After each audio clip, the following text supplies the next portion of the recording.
Okay, I just cannot, stress this enough. You really, really, really need to get these things straight. We evaluate or simplify expressions, but we solve equations. So I just wanted to reiterate that one more time before we switch on to a new topic. We now are going to be working with translating sentences into algebraic expressions.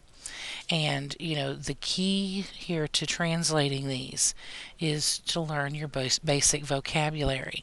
We have to know what certain operations belong with what words. So I have a list here of some of the most common that you'll see for addition, subtraction, multiplication, and division. So when you see things like sum, plus, added to, more than, increased by, these are key words that tell you that the operation is addition. So if you need to pause here and make sure and write some of these down, you absolutely should.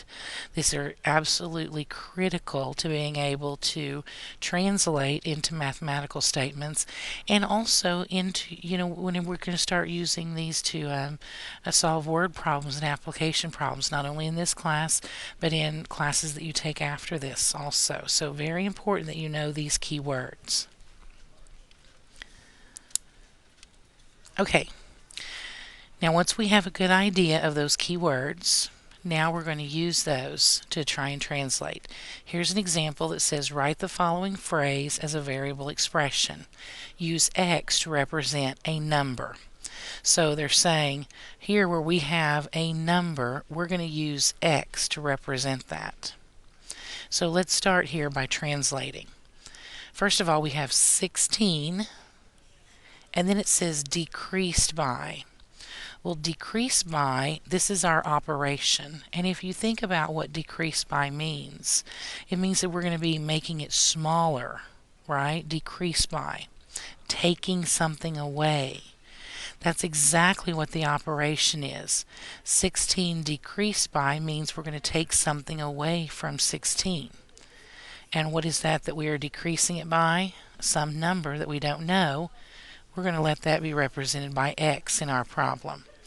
So the mathematical or the variable expression that's equivalent to, or that's the same thing as those words, would be 16 minus X.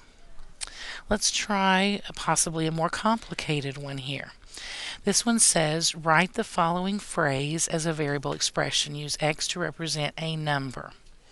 Okay, so when we use a number, we're going to be representing that with X. We have a number here, and then the number, again, is X. Okay, let's take this a little bit at a time. First of all, it says the sum of.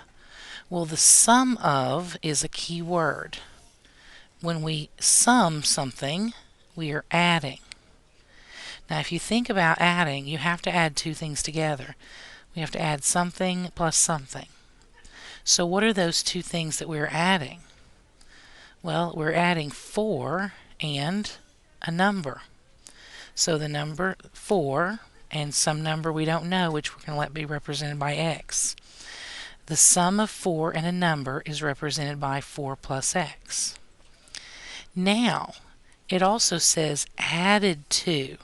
So we're going to take this entire thing. That means I'm going to put parentheses around it to show that it goes together. And I'm going to add it to, so I'm going to have to plus, what? The product of. Oh, here's another key word.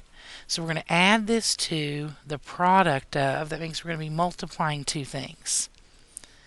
Add it to the product of. I could even put parentheses here just to let me know that we're adding this to this product. And what are we adding? What product? 10 and a number X. So 10 and some number X. Now we can clean this up a little bit. We do need the parentheses around the 4 plus X to show that we are adding that entire item to 10 times X. 10X doesn't necessarily need the parenthesis because that can stand alone by itself.